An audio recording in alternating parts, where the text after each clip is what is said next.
everybody. My name is Joe Merritt, and this is going to be the second video in our very short Introduction to Guitar series. Last week we went over some real fundamental basic things, some parts of the guitar, some terminology you need to learn. This week we're going to get a little deeper into it. We're going to get into a couple notes, and then how the note versus a chord, how that's structured, how that all works. We're going to get into how music moves, so that you just kind of understand it, so it's not so overwhelming. And then we're going to get into a chord structure, and we're going to learn to play a chord. So first things first, I want to show you guys. Let's make sure that we're putting our hand correctly on the back of this guitar. So we want a thumb straight. It can learn to move, as you progress along. But for the most part, let's start with it straight in the middle of that second fret there. That gives you good positioning for that first range of frets. You're going to turn it and almost like you're holding a baseball, but it's going to be in a C formation. I know that mine kind of looks like a crab.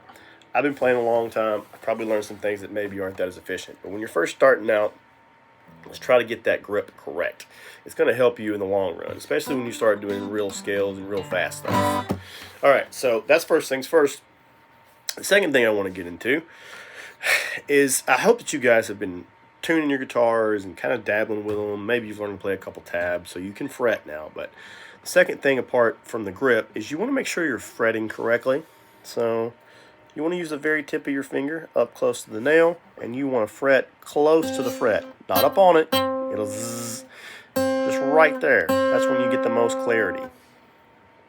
So that's real key there, that you're playing with the tips of your fingers and getting them to where they can bend appropriately. You're holding the guitar correctly, and in no time your notes will be sounding correctly. So while you're working on that, something fun to learn is called relative tuning. So you guys know how to tune your guitar now. It's going to be E, A, D, G, B, and E. So you can actually fret those letters, which are called notes. And then on the 6th string, if you take your first finger and you put it on the 5th fret, which has a marker dot and has one up here as well, you're close to the fret and you play the E string and the A string, they should sound the same. It's called relative tuning. And we can basically go all the way down the same way. Go to our A string, play our D note. Go to our D string, play our G note. The only time it shifts is right here on G. So we're going to go down, and then we're going to go back 1 fret to the 4th fret. Now G is B. And then we're going to go back forward and then down a string to our B string and play our E note.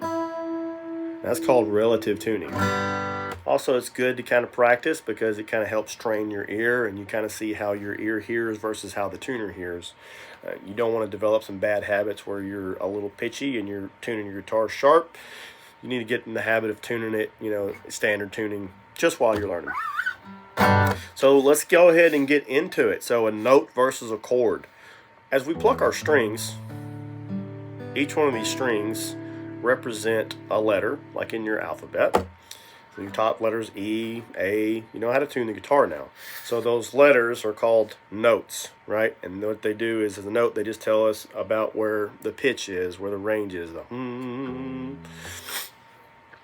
So anytime you play a guitar string, or any instrument for that matter, you're playing a note. If you're playing it just singly by itself, whether you fret it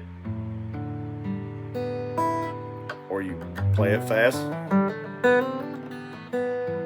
they're all individual notes. Those notes, when you start to combine them, turn into chords. So that's the difference between a note versus a chord. A note is just by itself. There's the C note in the C chord. And then a chord is a bunch of those notes inside of that key being played at the same time. And there's the C chord.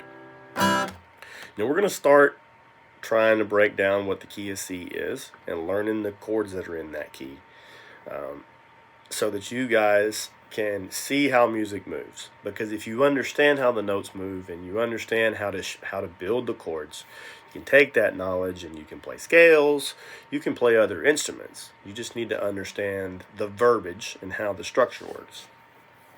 So the key of C, basically understanding the notes that are in that key, because it's going to be 7 repeating notes in all the keys. We went over that last week, 7 repeating notes, and then it goes up to an octave. So if we're going to start with the key of C because there's no sharps or flats, so that's super simple. I mean, sharps and flats can kind of complicate things, and we'll get to those later. But for right now, let's keep it super simple. So it's just going to be taking your alphabet and moving it from the letter A to the letter C. Now your alphabet starts on C, okay? Because it's just C, D, E, F, G, A, B. Guess what? Here's your 8th note, C. Starts over, repeats, and gets higher and higher and higher in pitch. So your C scale is just those notes. So if you started dabbling by yourself and you knew how the guitar tuned, started figuring out where your major notes were, you could play the C scale, which is what they play when they're playing lead guitar and riffs and things. But we're going to get more into the chord structure now. So we're going to go ahead and learn our chord, which is going to be our first finger on the first fret, 2nd string on the B string. That's going to be a C note. Then we're going to take our middle finger and we're going to go up 2 strings in the 2nd fret. That is going to be E. Now we're going to use our 3rd finger all the way up top on the 5th string in the 3rd fret. Alright, and that's going to be C.